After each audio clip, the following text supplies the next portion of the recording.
Hi hikers, it's Demeter here, and I wanted to show you guys my Arc Blast backpack because there's been some interest and there's not a lot of videos because it's a pretty new product. So I thought I'd share with you my personal backpack. I really like this. I've only used it one weekend so far, but I think that it's really going to be my go-to backpack from here on out.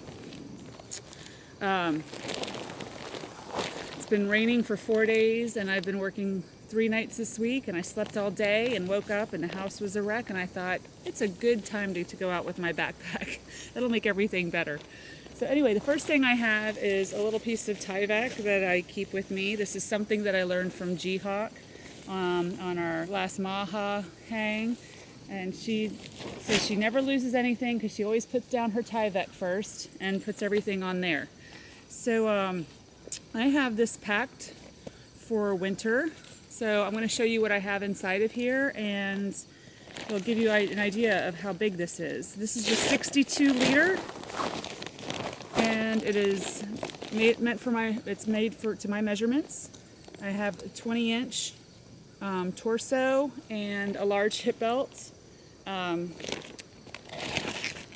went ahead and just kind of threw some stuff in here. So this isn't exactly what I would bring, but I would say probably about 95% of this is what I would bring on a trip. I have 3 liters of water. I have my platy, and I also carry a 1 liter Gatorade bottle with me always. That way I can have a hot water bottle in the wintertime. Plus it helps me judge how much I'm drinking, because sometimes in the platy, especially when I have a drinking hose, I'm not really sure how much water I've been drinking. I didn't actually pack my food, but this is my food bag, and I just kind of threw some jars of peanut butter in there and coconut oil. I weighed it, and this is almost 6 pounds. So just with my food and water, I'm looking at about 12.5 to 13 pounds. Inside I have 2 clothing bags. I have in here my, with my winter kit, I have my heavy down jacket. It's an REI puffy down jacket.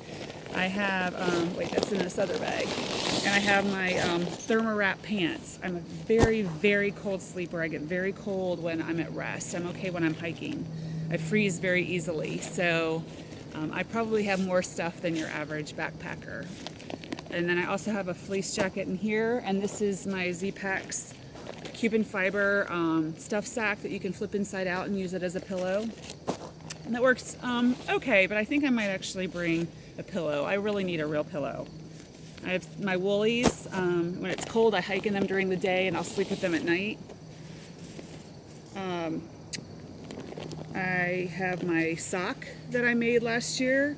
I successfully used this gear down to about 10 degrees very comfortably, with a heavy snowfall and some wind in North Fork Mountain in February this year. So this was a sock that I made out of breathable, I think it's 1.1 ripstop, and I put little hooks and little key rings on it to hang on my ridgeline. My winter hammock, because I don't need a bug net, is a Bias Weight Weenie Micro, and I have my tree straps in there. And lastly, I have my quilts. The one thing about using this backpack is normally with my other backpack I would just stuff my quilts in it inside of a trash compactor bag. This bag is waterproof and seam sealed, so it's redundant for me to put things in a waterproof stuff sack. But I find that things fit a little better in here if it's already in a stuff sack. So I've gone back to compressing my bigger equipment. When I went out this weekend with my 20-degree bags, I did not put them in stuff sacks, and they worked really well. It fit well. This is a Hammock Gear 0-degree under quilt with 4 ounces of overstuff, the incubator, and then I also have a 0-degree top quilt. They're a little bulky for this pack for everything to fit. And then in the outside of the pack, I have my personal bag This would have my water purifier, my headlamp, extra batteries, cell phone battery, medications, anything, my little first aid kit, everything is in this one bag. Here I have my cook kit that I did in another video. And I also have my tent stakes out here just because I do not want them to puncture my Cuban. I've had that happen before. I had some tent stakes that punctured one of my Cuban stuff sacks. So now I keep everything separate. I have my Packa. I really love this. I've only used it on one trip so far. I've taken it on a few, but I've only needed it for one trip. And I haven't used it with this particular pack. I mean, it might be redundant because it's a waterproof pack, but I really hate having the water drip down my neck. And when my hair gets wet, it's a steady stream down the back of my neck. So that's one nice thing I really like about the Packa, and I love that I can leave it on my pack and then take it off my arms and my head when the rain stops, which, you know, it always happens. As soon as you put your rain gear on, the rain stops, right? Let's see what else. And then this is the water bottle pocket that I put my Gatorade bottle in. I do have a little emergency blanket down here with some leaves that I've picked up. I use it as a vapor barrier between my hammock and my underquilt in the colder weather, and it just gives me a little extra warmth. And I figure for a couple of ounces, it's nice to have. But your mileage may vary. So anyway, some thoughts about the Z-Pack. I also have the accessory pockets. I have this pocket is one that I had, it's a water bottle pocket, but I really love it for my camera or my cell phone, my iPod. I have the hip pockets, which are really nice. They're huge. You can put a lot of stuff in these hip pockets. It looks like my line came undone from my tarp. And I have my tarp here in the outside pocket too. This is a big tarp. It's a little bit too big, but it is really nice for foul weather. It's a Hammock Gear custom. It's a 12-foot camo Cuban, the digital camo. It's very nice, the woodland camo. So it's really cool.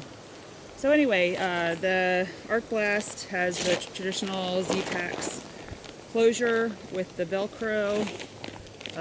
Some pretty tough Velcro. I've had my food bag and a couple other stuffed sacks that I open and close a lot that I've had from Z-Packs, and I don't think there's any problem with the Velcro going bad. The closure, you do the Velcro, and the stuffed sack, you roll it down, or on the backpack, on the main body, and then you clip it. And then this is one of the nice features about this backpack is the arc feature.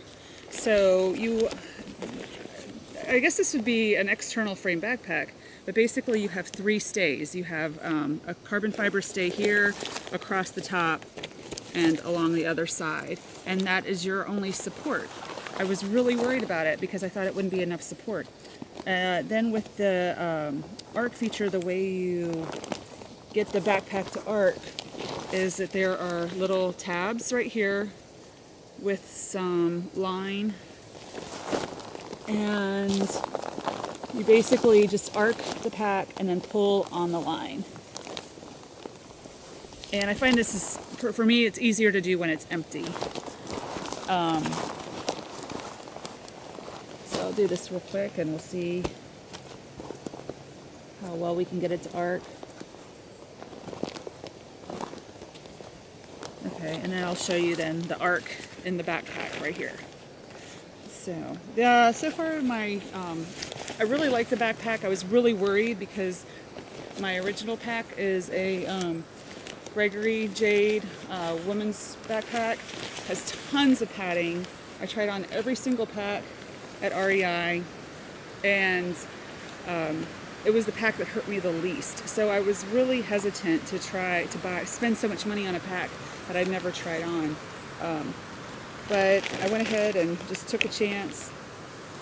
And right now I really like it. The only thing, the padding is not an issue at all because of the way it rides is so nice. My only issue that I can see having is right here where the shoulder pads hit my neck. It just kind of bothers me. It doesn't really rub or anything. The other thing is that the sternum strap, I've never had much use for sternum straps. If anything, I'm probably going to make it a sub-sternum strap. I think I'm going to take it off and move it down a little bit.